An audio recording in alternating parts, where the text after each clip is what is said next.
एक घने हरे जंगलों से घिरा एक रहस्यमयी घाटी थी। सूरज की किरणें पेड़ों की ऊंची शाखाओं से छनकर नीचे गिरती और पूरी घाटी में एक जादुई चमक फैल जाती। इस घाटी में तरह तरह के जानवर रहते थे, हर कोई अपनी अपनी दुनिया में मस्त। लेकिन एक जानवर था जो सबसे ज्यादा होशियार और शरारती माना जाता, बंदर। बंदर का नाम था मिलो। मिलो के चमकते भूरे बाल, चंचल आंखें और मुस्कान में छिपी शरारत हर किसी को उसकी होशियारी की याद दिलाती। एक दिन मिलो घाटी में उछल कूद करता हुआ फल तलाश रहा था। गर्मी की दोपहर थी और प्यास से उसका गला सूख रहा था। मिलो बड़बड़ाया, आज तो कुछ भी मीठा नहीं मिला। काश कोई जादुई फल मिल जाए जो मुझे सबसे तेज और चतुर बना दे।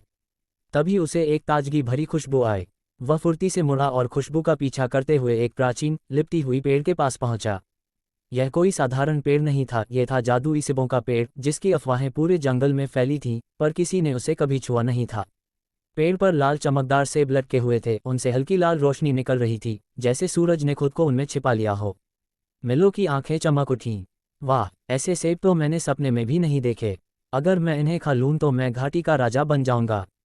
लेकिन जैसे ही उसने पेड़ पर चढ़ने की कोशिश की, दूसरी तरफ से एक गंभीर आवाज गूंजी, रुक जाओ। मिलो ने मुड़कर देखा, वहां एक बूढ़ा, झुर्रीदार लेकिन ज्ञानी उल्लू बैठा था। उल्लू ने गहरी आवाज में कहा, बेटा, ये सेब हर किसी के लिए नहीं हैं। मिलो ने नाक चढ़ाकर कहा, क्यों? मैं इन्हें क्यों नहीं खा सकता? उल्लू बोला, जादुई सेबों को पाने के लिए सच्चाई चाहिए। ये उनको मजबूत बनाते हैं जिनका मन शुद्ध हो, लेकिन लालची और धोखेबाज के लिए ये अभिशाप बन जाते हैं। अरे चाचा, अगर मन शुद्ध होने की शर्त होती तो तुम जैसे रात के प्रहरी को ही महाशक्ति मिल जाती। मुझे तो बस चखना है, समझे? उल्लू ने सिर हिलाया, मैंने चेतावनी दे दी। अब चुनाव तुम्हारा। और वह धीरे से उड़कर दूर चला गया। मिलो ने उसकी बात अनसुनी कर दी। जादुई सेब मेरे सामने और मैं छोड़ दूं? नामुमकिन। वह उछला, पेड़ पर चढ़ने लगा।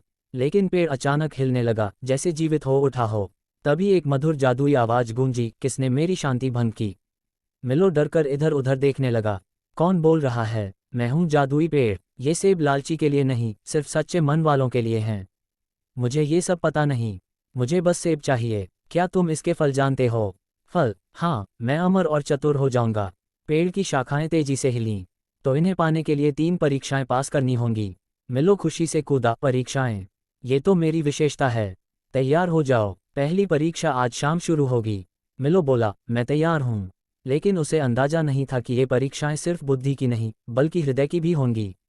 शाम का धुंधलका घाटी पर छा चुका था। चांद की रोशनी पत्तों पर नाच रही थी। मिलो उत्सुक था, पर थोड़ा डरा हुआ भी। तभी सामने लाल धुंध फैली और पेड़ की आवाज आई, पहली परीक्षा है ईमानदारी। कोई जानवर तुमसे सवाल करेगा, तुम्हें सच बोलना होगा, चाहे नुकसान हो। ये कैसी परीक्षा? बंदर से सच? हाँ हाँ। तभी सामने से गिलहरी निम्मी दौड़ती आई। अरे मिलो, तुम यहाँ क्या कर रहे हो? मैंने दूर से लाल चमक देखी। मिलो मन ही मन सोचा, अगर सच बोला तो निम्मी भी सेब मांग लेगी। लेकिन उसने सांस ली और बोला, हाँ निम्मी, मैं जादुई सेब लेने आया हूँ। सोचा इससे मैं सबसे होशियार बनूंगा। लेकिन पेड़ ने परीक्षा दी है। ओह, ये तो जोखिम भरा लगता है। सावधान रहना। जैसे ही निम्मी गई, पेड़ बोला, तुमने ईमानदारी दिखाई, पहली परीक्षा पास। मिलो मुस्कुराया, देखा, आसान था। अब दूसरी परीक्षा, भय पर विजय। अचानक हवा तेज हो गई, झाड़ियां सरसराईं। मिलो ने पूछा, क्या होने वाला है? अपने सबसे बड़े डर का सामना करो। और तभी अंधेरे से एक विशालकाय छाया शेर निकला। उसकी आंखें जल रही थीं, शरीर काले बादलों सा, और दहाड़ से पेड़ कांपने लगे। मिलो थरथराया, ये सच है। शेर गरजा, बंदर, मेरे पास आ। मिलो ने खुद को संभाला, चिल्लाया, मैं डर को हरा सकता हूँ।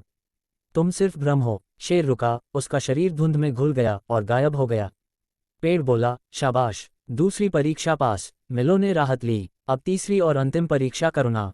जादू उसी को मिलता है जिसके दिल में दया हो।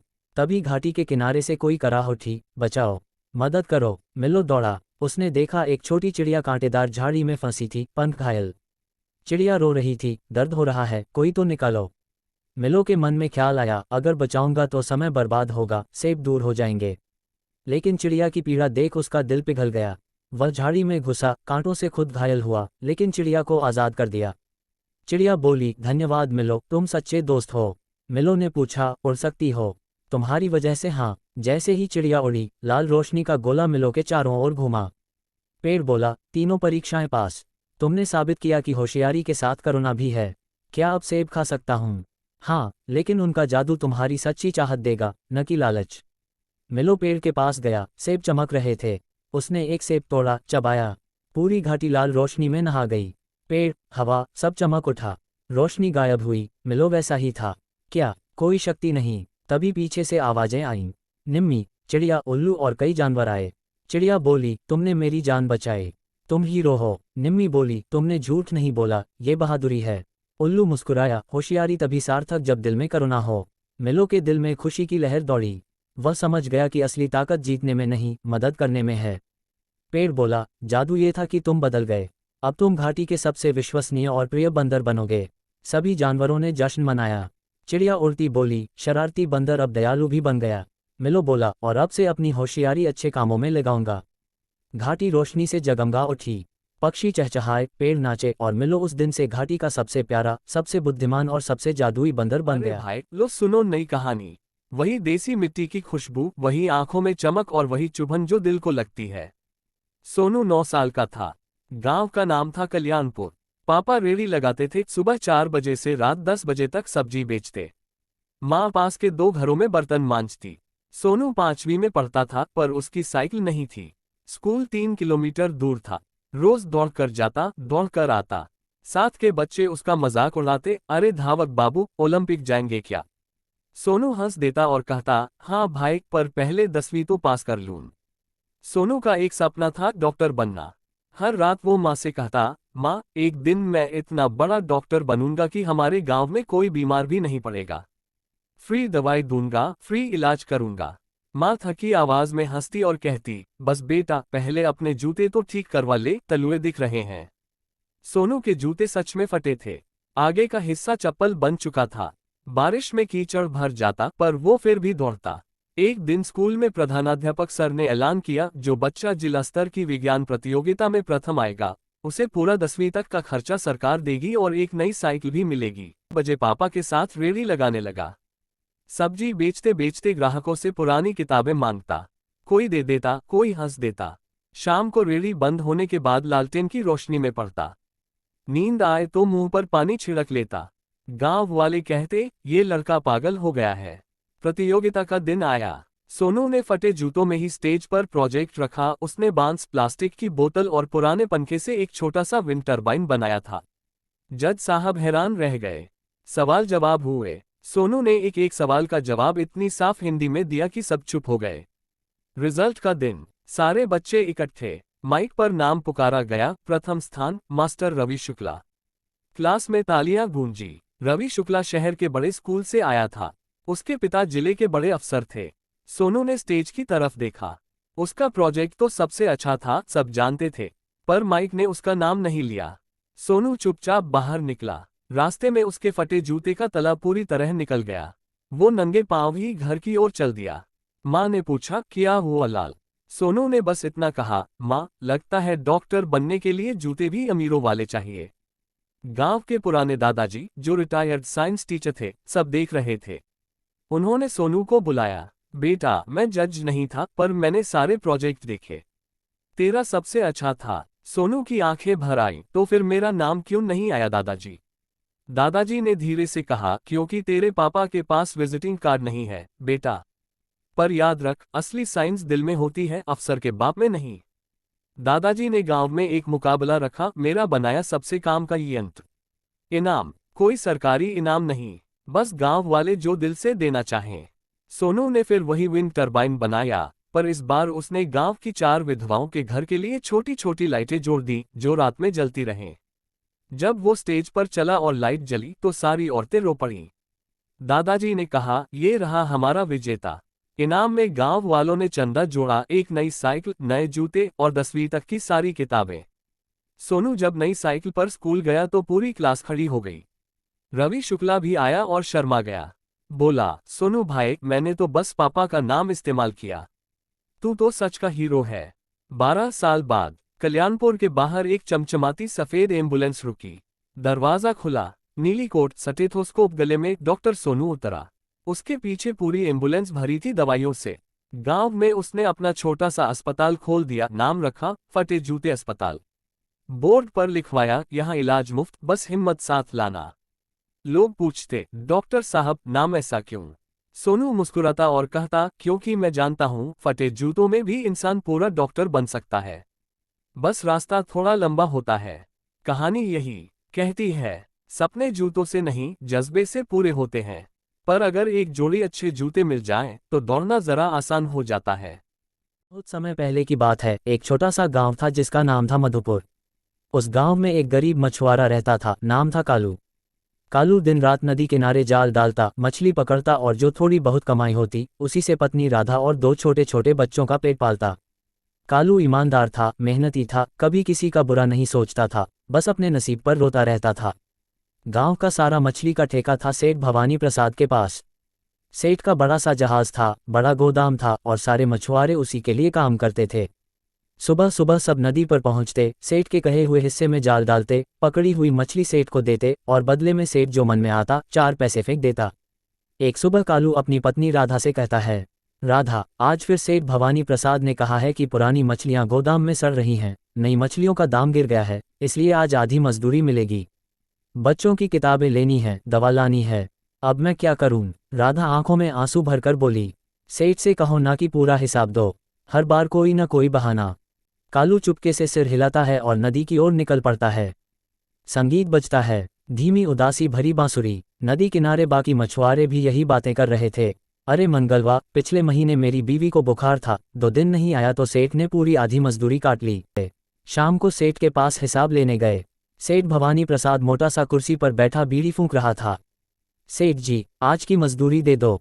सेठ ने मुंह से धुआं उगलते हुए कहा, अरे भाई, आज बाजार में मछली का रेट गिर गया, बड़े बड़े होटल वाले कम दाम दे रहे हैं, अभी पैसे नहीं हैं, परसों आ जाना। कालू घर पहुंचा तो राधा ने पूछा, कितना मिला? कालू ने सिर झुका लिया, कुछ नहीं मिला, परसों देने को कहा है। राधा रोते रोते बोली, परसों तक बच्चे भूखे मर जाएंगे, स्कूल वाले कह रहे हैं फीस नहीं दी तो बच्चों को बैठने नहीं देंगे। ठीक 2 दिन बाद सेठ ने बुलाया और सबको आधी अधूरी मजदूरी थमा दी। कालू के हिस्से आए सिर्फ 1800 रुपये। सेठ जी, मेरा तो 3500 बनता था ना। सेठ हंसा, अरे कालू, तू तो रोज आधा घंटा देर से आता है ना। वो आधा घंटा काट लिया, और बाकी बाजार का रेट देख ले, लेना है तो ले, नहीं तो नाव लेकर कहीं और चला जा। कालू चुपचाप पैसे ले लिया। घर आया तो राधा से बोला, बस हो गया, अब मैं इस सेठ के नीचे नहीं मरूंगा, आज से मैं अपना अलग रास्ता देखूंगा। कालू को अब डर नहीं लग रहा था। पूरे दिन मेहनत की, जाल डाला तो कुछ अजीब सा लगा, जाल बहुत भारी हो गया। जब खींचा तो उसमें मछलियां नहीं, एक पुराना सा पीतल का घड़ा फंसा हुआ था। कालू ने घड़े को किनारे लाया। घड़ा भारी था, ऊपर से मिट्टी जमी हुई थी। उसने रेत से रगड़ा तो घड़ा चमकने लगा। जैसे ही उसने ढक्कन खोला, घड़े में से धुआं निकला और धुएं में से एक जिन प्रकट हो गया, लंबा चौड़ा, नीली दाढ़ी वाला। जिन गर्जा, कौन है तू जो मेरे घड़े को खोलने की हिम्मत कर गया? कालू डर के मारे कांपने लगा, माफ करना, मैं मछुआरा हूँ, जाल में फंस गया था, मैंने जानबूझकर नहीं। जिन ने उसकी ओर गौर से देखा, फिर मुस्कुराया। डर मत कालू, मैं तेरे दिल की सारी कहानी जानता हूँ, तूने कभी किसी का बुरा नहीं किया, तेरा मन साफ है, इसलिए ही तू मेरे घड़े तक पहुँच सका। अब ये घड़ा तेरा हुआ। कालू बोला, मुझे घड़ा नहीं चाहिए बाबा, मैं तो बस अपने बच्चों का पेट भरना चाहता हूँ। जिन हंसा, ये कोई साधारण घड़ा नहीं, ये जादुई मछली घड़ा है। इसमें जो एक मछली डालोगे वो बार बार उसी तरह की मछलियां देगा। लेकिन याद रख, सिर्फ वही एक तरह की मछली, दूसरी कोई चीज़ डाली तो घड़ा हमेशा के लिए बंद हो जाएगा और मैं भी चला जाऊंगा। लालच मत करना, बस अपनी ज़रूरत भर लेना। नाम के एक छोटे से गांव में वीर नाम का एक गरीब लड़का रहता था। उसके साथ बूढ़ी माँ और एक छोटी बहन थी। वीर दिन रात मेहनत करता, कभी लकड़ी काटता, कभी खेतों में मजदूरी करता। उसकी माँ अक्सर भगवान से प्रार्थना करती, हे भगवान, मेरे बेटे का भाग्य कब चमकेगा, ये तो सुबह से शाम तक दूसरों के खेतों में पसीना बहाता है। कहता, अम्मा, मेहनत कभी बेकार नहीं जाती, एक दिन हमारी भी किस्मत जरूर बदलेगी। गांव में एक बड़ा जमींदार था, सेठ बंसीलाल। उसके पास पूरे इलाके की सबसे उपजाऊ जमीन थी, लेकिन वो बहुत घमंडी और चालाक था। एक दिन वीर सेठ के खेत में काम कर रहा था। उसने देखा कि बंसीलाल कुछ परेशान है। वीर बोला, सेठ जी, क्या हुआ, आज आप बहुत उदास लग रहे हैं। बंसीलाल बोला, क्या बताऊं वीर, मेरे पिता की एक गुप्त तिजोरी थी जिसमें पुराने सोने के सिक्के थे। वो खेत में कहीं दबाई गई थी, पर अब वो जगह भूल गया हूँ। कई बार खुदाई करवाई, कुछ नहीं मिला। अगर वो तिजोरी मिल जाए तो मैं फिर से बड़ा आदमी बन जाऊं। जी, अगर आप चाहें तो मैं कोशिश कर सकता हूँ। शायद किस्मत मुझ गरीब पर भी मेहरबान हो जाए। सेठ हंस पड़ा। तू क्या तिजोरी ढूंढेगा? तेरे पास तो खुद छप्पर भी नहीं। वीर ने शांत भाव से कहा। कभी कभी किस्मत अमीरी में नहीं, नीयत में होती है।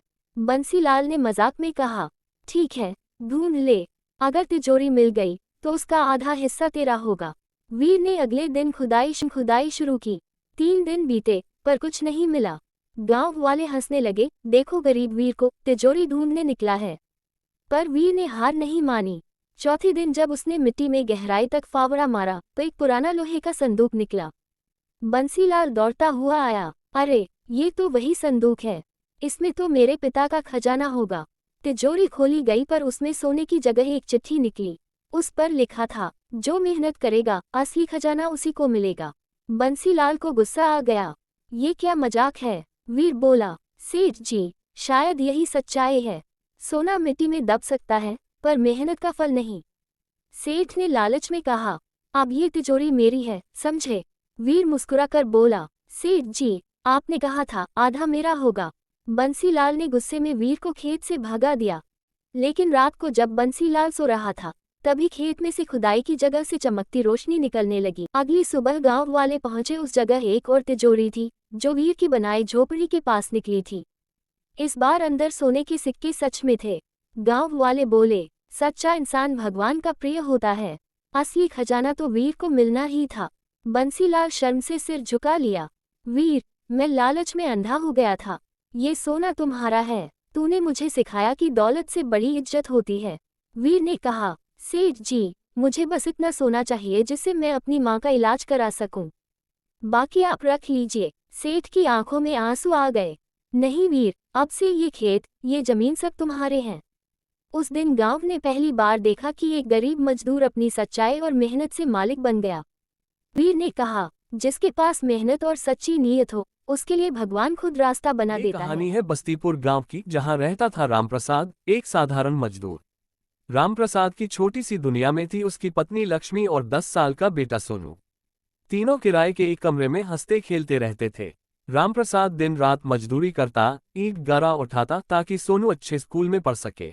पर एक दिन अचानक रामप्रसाद का एक्सीडेंट हो गया। निर्माणाधीन मकान की 4थी मंजिल से गिर गया।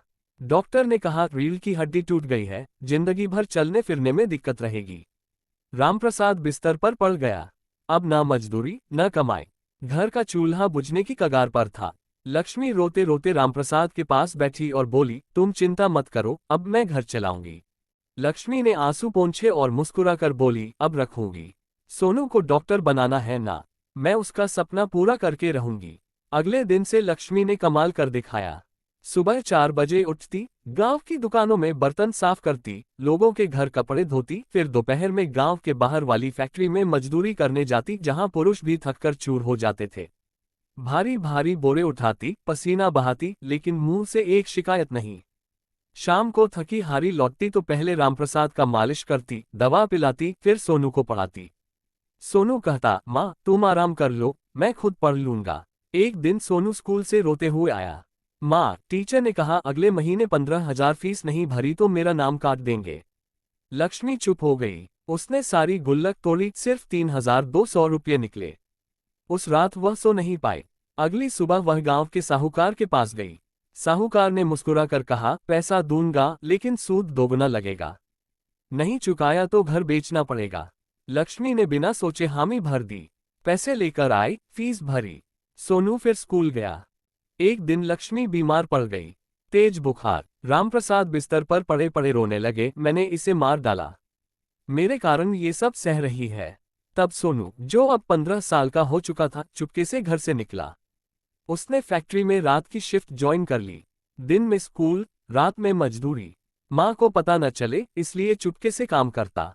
3 महीने बाद एक दिन सोनू घर लौटा। उसके हाथ में एक मोटा लिफाफा था। उसने लक्ष्मी के सामने रखा और बोला, माँ ये लो, पूरा कर्ज चुकाने के पैसे। सोनू ने रोते हुए कहा, मैं रात को फैक्ट्री में काम करता था माँ। सोनू की मेहनत और लगन देखकर स्कूल के प्रिंसिपल ने उसे फुल स्कॉलरशिप दे दी। अब फीस की चिंता खत्म। सोनू ने दिन रात पढ़ाई की और ठीक उसी साल रामप्रसाद की हालत में अचानक सुधार हुआ। धीरे धीरे रामप्रसाद फिर खड़े होने लगे। पहले लाठी के सहारे, फिर बिना सहारे। और 10 साल बाद बस्तीपुर गांव में एक बड़ा अस्पताल खुला। उसकी नेम प्लेट पर लिखा था, doctor Sonu Sharma memorial hospital. उद्घाटन करने आए डॉक्टर सोनू ने माइक थामा और बोले, ये अस्पताल मैंने नहीं बनवाया, इसे बनवाया मेरी माँ लक्ष्मी ने, जिन्होंने अपने खून पसीने से मुझे डॉक्टर बनाया। इसे बनवाया मेरे पिताजी ने, जिन्होंने बिस्तर पर पड़े पड़े भी हिम्मत नहीं हारी। आज मैं जो कुछ भी हूँ वो इन दोनों की कुर्बानी का नतीजा हूँ। पूरे गांव ने तालियां बजाईं। तो दोस्तों, ये थी माँ बाप के त्याग और बेटे की लगन की भाइयों कहानी। बहनों, इस बार कहानी है किसान भोला की, जो दिल का बड़ा शान था, लेकिन उसकी गाय, ओह, वो तो पूरे गांव की डीजे बनी रहती थी। भोला की 2 गायें थी, रानी और चंपा। एक अजीब शौक था, जब भी भोला खेत में काम करता, ये दोनों मून मून करके ऐसा शोर मचाती कि लगता था खेत नहीं, संगीत का स्टूडियो चल रहा हो। एक दिन भोला परेशान होकर बोला, अरे बहनों, थोड़ा कम गाओ, बीज बो रहा हूँ, तालियां नहीं।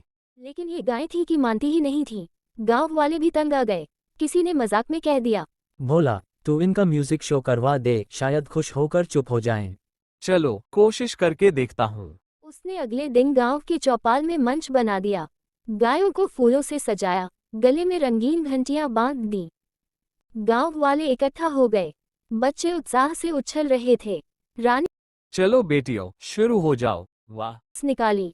मून, चंपा ने ताल में जवाब दिया, मून मून। अरे, धीरे धीरे ट्यून बनने लगी, बच्चे ताली बजाने लगे, बुजुर्ग मुस्कुरा उठे, पूरा चौपाल हंसी, ताल और गायों के संगीत से गूंज उठा। शो खत्म हुआ तो गायें गर्व से गर्दन हिलाती हुई घूमी जैसे बड़े स्टार हों। वाह, तुम दोनों तो कलाकार निकली। और मजेदार बात, उस दिन के बाद गायें खेत में एकदम शांत रहती। शायद सोचती थीं, गायें हैं, स्टार हैं, पर शो सिर्फ स्टेज पर। और इस तरह भोला का खेत शांत हो गया और उसकी गायें गांव की पहली म्यूजिकल जोड़ी बन गई। मिकी माउस एक छोटा चालाक चूहा था। वह जादुई जंगल में रहता था, जहां पेड़ गाते और फूल नाचते थे। एक दिन उसकी दोस्त मिनी चीखी, मिकी, मेरा लाल रिबन गायब हो गया। मिकी ने अपनी लाल शॉर्ट्स ठीक की और कहा, चिंता मत करो, मैं ढूंढ लाऊंगा। वे जंगल की ओर दौड़े। रास्ते में प्लूटो भौंकता हुआ मिला। वहां देखो, मिकी ने चिल्लाया। एक शरारती बंदर रिबन लहरा रहा था। मिकी ने चाल चली, माइनस उसने केला फेंका। बंदर ललचाया, रिबन गिरा। मिनी खुश होकर उछली, तुम सबसे होशियार हो। अचानक तेज हवा चली, पेड़ उखड़ने लगे। मिकी ने अपनी जादुई छड़ी निकाली, जो उसकी पूंछ थी, और बोला, रुको। हवा रुक गई। सबने तालियां बजाईं। मिकी मुस्कुराया, दोस्ती ही जादू है। घर लौटते हुए वे गाते रहे। मिकी ने कहा, कल नई कहानी। और जंगल फिर खुशियों से भर गया। टिंकू, पिंकू और चीकू क्लास 5 के शरारती दोस्त थे। टिंकू ने चुपके से टीचर की कुर्सी पर फेविकोल लगा दिया। मास्टर जी जैसे ही बैठे, कुर्सी से चिपक गए। अरे ये क्या जादू है, वे चिल्लाए। पूरी क्लास हंस पड़ी। पिंकू ने प्रैंक बढ़ाया। उसने अपनी पानी की बोतल में नींबू का रस डाला और चीकू को पिलाया। चीकू का मुंह टेढ़ा हो गया। ये तो खट्टा बम है। अब तालियां बजाने लगे। फिर चीकू का टर्न। उसने ब्लैक बोर्ड पर मास्टर जी का कार्टून बना दिया, बड़ा सा पेट, छोटी टांगे। घंटी बजी, तीनों भागे, लेकिन मास्टर जी ने पीछे से पुकारा, कल प्रैंक का होमवर्क लाना। स्कूल की मस्ती कभी खत्म नहीं होती। एक गांव में चिंटू नाम का लड़का रहता था, जो हमेशा शरारत करता। एक दिन उसने जंगल में एक पुराना लैंप पाया। लैंप रगड़ते ही एक जिन्न प्रकट हुआ। जिन्न बोला, 3 इच्छाएं मांगो। चिंटू ने पहली इच्छा में ढेर सारी मिठाइयां मांगी, दूसरी में उड़ने वाला साइकिल, तीसरी इच्छा में उसने गांव के लिए स्कूल मांगा। जिन्न ने सब पूरा किया और गायब हो गया। चिंटू की शरारतें कम हुई और गांव में खुशहाली छा गई। डूबते ही गांव की हवा में ठंडक घुल गई। रामू, 10 साल का चरवाहा, अपनी बकरियों को घर लौटा रहा था। रास्ते में पुराना बरगद का पेड़ था, जहां हर शाम गांव वाले डरते डरते गुजरते। कहते थे, वहां आत्मा बसती है। आज रामू अकेला था। अचानक हवा रुकी, पत्तियां खामोश। एक सफेद साड़ी वाली औरत पेड़ से उतरी। उसकी आंखें खाली, होंठ नीले। मेरा बच्चा, उसने फुसफुसाया। रामू डर गया, पर पैर जमे। कौन बच्चा? उसने हिम्मत से पूछा। औरत ने इशारा किया, झाड़ियों में एक रोता बच्चा। रामू ने उसे उठाया। बच्चा उसका पड़ोसी का था, जो सुबह से गायब था। औरत मुस्कुराई, फिर हवा में घुल गई। रामू बच्चे को घर पहुंचाया। गांव वालों ने तारीफ की, पर रामू जानता था, बरगद अब डरावना नहीं। हर शाम वहां से गुजरता और हवा में एक हल्की मुस्कान महसूस करता। राजू आइसक्रीम की दुकान पर पहुंचा। उसकी जेब में 10 रुपए चमक रहे थे। एक चॉकलेट कोन, उसने उत्साह से कहा। दुकानदार ने मुस्कुराते हुए कोन थमाया। राजू बाहर निकला, जीभ चाटने को बेताब। अचानक उसका पैर फिसला, कोन हाथ से छूटकर जमीन पर गिरा, प्लॉप। चॉकलेट आइसक्रीम पिघलने लगी, जैसे उसकी खुशी। नहीं, राजू चिल्लाया। आंसू आंखों में भर आए। आसपास के बच्चे हंसने लगे। तभी एक बूढ़ी अम्मा आई। बेटा, रो मत। जीवन में सब खोता है, पर नया मिलता है। उन्होंने अपनी जेब से पैसे निकाले और नया कोन खरीद दिया। राजू ने मुस्कुराते हुए खाया। वो दिन राजू को सिखाया, खोया हुआ वापस मिल सकता है अगर दिल में उम्मीद हो। अब वो कभी आइसक्रीम नहीं रामू एक गरीब किसान था। उसके पास 2 बीघा जमीन थी जहां वो गेहूं और धान उगाता। सुबह सूरज उगने से पहले खेत में पहुंच जाता, हल जोतता, बीज बोता। बारिश न आने पर चिंता करता, कर्ज लेता। एक साल सूखा पड़ा, फसल सूख गई। रामू निराश हुआ, लेकिन हार नहीं मानी। उसने नहर से पानी लाने का जुगाड़ किया, रात दिन मेहनत की। पड़ोसियों ने मदद की। आखिरकार अगले साल बम्पर फसल हुई। रामू ने कर्ज चुकाया, बच्चों को स्कूल भेजा। उसकी मेहनत रंग लाई।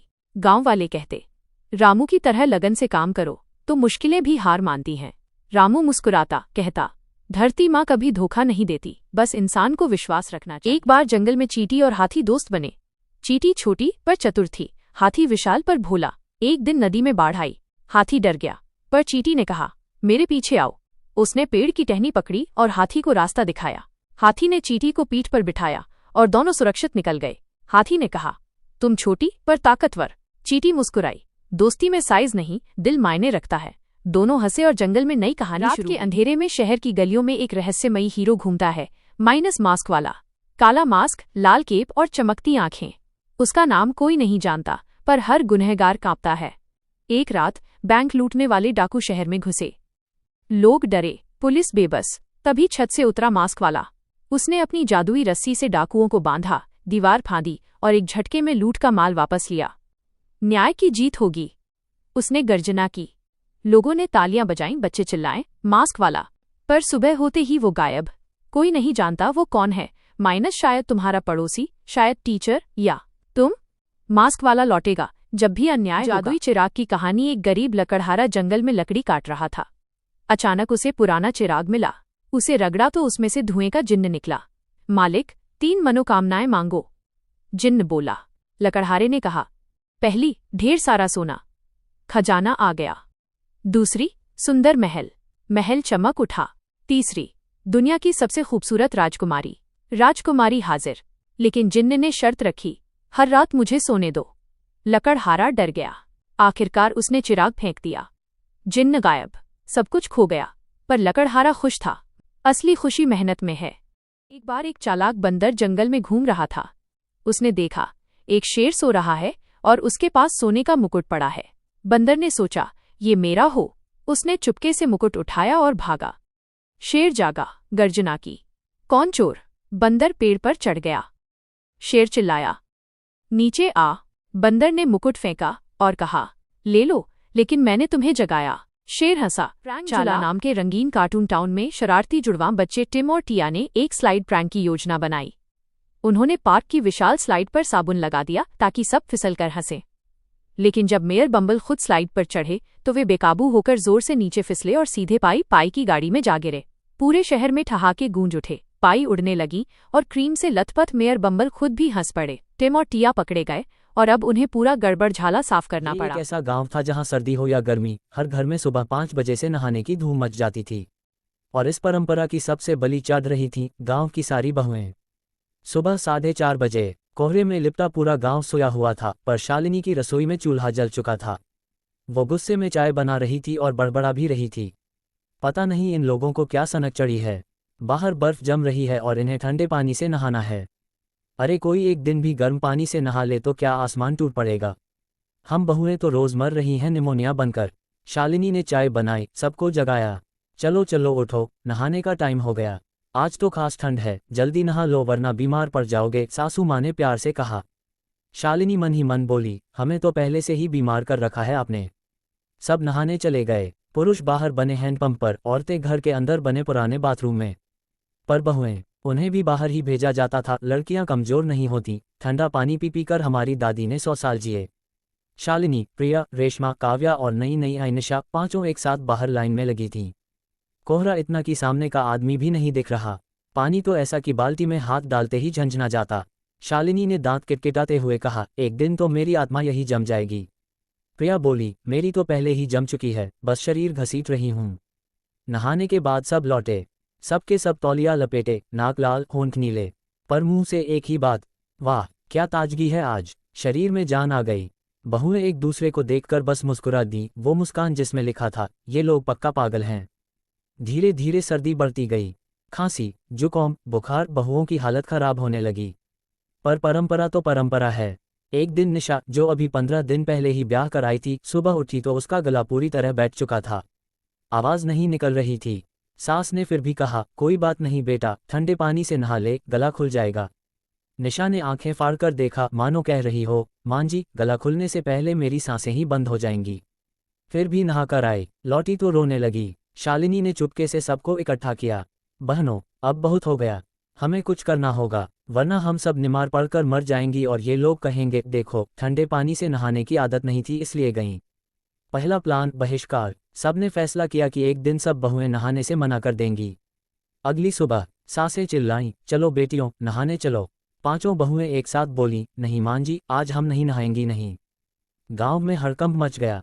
सासें बोलीं, अरे ये क्या बगावत है, परंपरा तोड़ोगी। शालिनी बोली, मां जी, परंपरा तोड़ नहीं तोड़ रही, बस अपनी जान बचा रही हैं। पर पुरुषों ने डांट लगाए, हमारे बाप दादा ठंडे पानी से नहाते थे, हम नहाते हैं, तुम भी नहाओगी। बस प्लान फेल। दूसरा प्लान, डराओ अभियान। रात को सबने मीटिंग की। काव्या बोली, चलो इनको डराते हैं, कहते हैं कि ठंडे पानी से नहाने से भूत चिपक जाता है। अगली सुबह प्रिया ने एकदम डरावनी आवाज में चिल्लाया, मुझे बहुत ठंड लग रही है, मैं उस दिन से ठंडे पानी से नहा रही हूँ। सास ने तुरंत कहा, अरे बेटा, आवाज बैठ गई है ना, चल कोई बात नहीं, आज 2 बाल्टी पानी डाल लेना, ठीक हो जाएगी। प्लान फिर फेल। तीसरा प्लान, नकली बीमारी। सबने एक साथ बुखार का नाटक किया, थर्मामीटर मुंह में दबाकर 102-103 दिखाया। सांसें घबरा गईं। गांव के वैद्य जी को बुलाया। वैद्य जी ने नब्ज देखी और बोले, ये तो बहुत कमजोर हो गई हैं ये बहुएं, इन्हें गर्म पानी से नहलाओ, गर्म दूध पिलाओ। सांसें बोलीं, पर वैद्य जी, ठंडा पानी तो सेहत बनाता है। वैद्य जी हंसे, बीबी जी, पहले के जमाने में हवा साफ थी, पानी साफ था, पराली नहीं जलती थी, फैक्ट्रियां नहीं थीं। अब ठंडे पानी से नहाना मतलब सीधा निमोनिया को निमंत्रण देना है, खासकर सर्दी में। ये जो कोहरा है ना, ये कोहरा नहीं, जहर है। इसमें सूक्ष्म कण है जो फेफड़ों में जाकर जम जाते हैं। आप लोग सुबह सुबह ठंडे पानी से नहाते हैं तो वो जहर सीधा शरीर में घुस जाता है। गांव वाले सन रह गए। वैद्य जी ने आगे कहा, आपके पुरखे लंबा जिए क्योंकि उस समय हवा में ऑक्सीजन थी, आज ऑक्सीजन की जगह धुआं है। अब अगर सेहत चाहिए तो सर्दी में गर्म पानी से नहाओ, कमरे में सोओ, हीटर या कंबल का इस्तेमाल करो, वरना अगले साल निमोनिया का पूरा अस्पताल यही गांव बन जाएगा। सरपंच जी खड़े हुए। वैद्य जी ने सही कहा, हमारी पुरानी परंपरा अच्छी थी, पर अब जमाना बदल गया है। आज से नया नियम, सर्दी में कोई भी सुबह ठंडे पानी से नहीं नहाएगा। जो नहाना चाहे गुनगुने पानी से नहाए, बहुएं चाहें तो दोपहर में भी नहा लें। सासे पहले तो मुंह फुलाया, पर जब वैद्य जी ने साफ कहा कि अगले हफ्ते तक इसी तरह चला तो आधा गांव ऑक्सीजन मास्क लगाकर घूमेगा, तो सब मान गए। अगली सुबह पहली बार गांव में सुबह 6 बजे तक कोई नहाने नहीं निकला। शालिनी ने बाल्टी में गुनगुना पानी भरा, नहाए और बाहर निकली तो सास ने मुस्कुरा कर कहा, बेटा, आज चाय में अदरक डालकर बनाना, ठंड बहुत है। शालिनी की आंखों में आंसू आ गए खुशी के। उस दिन से गांव में नया नियम चलने लगा। पुरानी परंपरा अच्छी थी, पर नई समझदारी उससे भी बेहतर है। और बहुएं, वो पहली बार सर्दी में बिना कांपे, बिना खांसे, सुकून से सोईं। और सुबह उठी तो सबने एक साथ चाय पी और हंसते हुए कहा, अब लगता है हम सच में 100 साल जिएंगी, बीमारी के डर से नहीं, सुकून से। छोटे से गांव में एक बूढ़ा माली रहता था। उसके बगीचे में सैकड़ों फूलों के पौधे थे जो हर मौसम में रंग बिरंगे फूल देते थे। गांव वाले दूर दूर से उसके फूल खरीदने आते थे। माली ने अपने बगीचे में कुछ गमले भी रखे हुए थे जिनमें तरह तरह के पौधे थे। सब पौधे समय पर फूल देते थे, लेकिन एक छोटा सा कैक्टस का पौधा था जो सालों से सिर्फ कांटे ही उगा रहा था, कभी एक भी फूल नहीं खिलता था।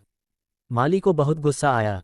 उसने सोचा, ये बेकार पौधा मेरे बगीचे की शोभा बिगाड़ रहा है, न फूल देता है न खुशबू। एक दिन तेज बारिश में उसने कैक्टस को गमले समेत उठाया और बगीचे के बाहर फेंक दिया। बेचारा कैक्टस धूल में लौट गया। उसे बहुत दुख हुआ। वह सोचने लगा कि शायद मैं सचमुच बेकार हूँ। बारिश रुकते ही कैक्टस ने देखा कि पास ही एक पुराना गुलाब का पौधा खड़ा है, जिसके सारे फूल मुरझा चुके थे और कांटे ही बाकी थे। कैक्टस धीरे धीरे रेंगता हुआ उसके पास पहुंचा और रोते हुए सारी बात बताई। गुलाब ने उसे ध्यान से सुना और मुस्कुरा कर बोला, अरे भाई रो मत। फूल तो हर किसी के नसीब में नहीं होते, लेकिन कांटे भी तो किसी काम के होते हैं न। धीरे धीरे कैक्टस और मुरझाया गुलाब अच्छे दोस्त बन गए। दोनों साथ साथ धूप सहते, साथ साथ बारिश में भीगते। गांव के बच्चे जब गुलाब के कांटों से डरकर दूर रहते तो कैक्टस अपने और भी तेज कांटे आगे कर देता और उनकी रक्षा करता। लोग हैरान रह जाते कि जिस कैक्टस को माली ने कचरा समझकर फेंक दिया था, वही आज बगीचे के बाहर सबसे बहादुर पहरेदार बन गया। एक रात भयंकर तूफान आया। माली का सारा बगीचा उजड़ गया, कीमती फूलों के पौधे टूटकर बिखर गए। माली रोता चिल्लाता बाहर आया तो देखा कि उसका फेंका हुआ कैक्टस अब एक बड़ा, मजबूत पौधा बन चुका था और उसके नीचे मुरझाया गुलाब सुरक्षित खड़ा था। कैक्टस ने अपनी मोटी मोटी टहनियों से तूफान को रोक लिया था। माली की आंखों में आंसू आ गए। वह घुटनों के बल बैठ गया और कैक्टस से माफी मांगने लगा। कैक्टस शांत स्वर में बोला, मालिक, फूल देने वाले को सब प्यार करते हैं, लेकिन जो चुपचाप कष्ट सहकर दूसरों की रक्षा करे, उसकी कीमत सिर्फ वही समझता है जिसे कभी घर से निकाल दिया गया हो। तब से माली ने कैक्टस को फिर से सबसे अच्छी जगह पर लगाया और गांव में कहावत बन गई, फूल खिलाना आसान है, कांटे से दिल जीतना मुश्किल है। ऐसी ही कहानियां देखने के लिए वीडियो को लाइक करें और चैनल को सब्सक्राइब करें। छोटे से गांव में दो लड़के रहते थे। एक का नाम था छोटू, जो बहुत गरीब था। उसके कपड़े फटे हुए, जूते पुराने और घर मिट्टी का। दूसरा था राजू, शहर का अमीर लड़का, जो गर्मियों में गांव आया था। उसके पास महंगी साइकिल, नया फोन और ढेर सारे खिलौने थे। राजू हमेशा छोटू को ताना मारता, तेरी जिंदगी तो कचरे जैसी है, मेरे पास सब कुछ है, तेरे पास कुछ नहीं। एक दिन गांव में वार्षिक खेल प्रतियोगिता हुई। मुख्य इनाम था एक चमचमाती नई साइकिल। राजू ने सोचा, ये तो मेरी ही है। दौड़ शुरू हुई। राजू ने अपनी महंगी स्पोर्ट्स शूज पहनी थी, लेकिन वो बीच में ही रुक रुक कर फोटो खिंचवाने लगा। उसे आदत थी दिखावे की। छोटू के पैरों में फटे जूते थे, पर उसका दिल बड़ा था। वो रोज सुबह गांव की पगडंडियों पर दौड़ता था, पानी भरने, लकड़ी लाने। उसकी टांगें मजबूत थीं। वो बिना रुके, बिना शिकायत के दौड़ता चला गया। आखिरी मोड़ पर राजू हाँफ रहा था। छोटू ने छलांग लगाई और सबसे पहले फिनिश लाइन पार की। सारा गांव तालियां बजाने लगा। राजू शर्मिंदा खड़ा था। छोटू ने इनाम की साइकिल उठाई और राजू के पास गया। मुस्कुरा कर बोला, दोस्त, पैसा सब कुछ नहीं खरीद सकता, मेहनत, लगन और अच्छाई ही असली अमीरी है। चल, अब साथ में साइकिल चलाएंगे। राजू की आंखें नम हो गईं। उसने छोटू से माफी मांगी और कहा, तू सचमुच सबसे अमीर है छोटू। उस दिन से दोनों बेस्ट फ्रेंड बन गए। गांव वाले कहते हैं, अमीर वो नहीं जिसके पास ढेर सारा पैसा हो, अमीर वो है जिसके पास ढेर सारा दिल हो।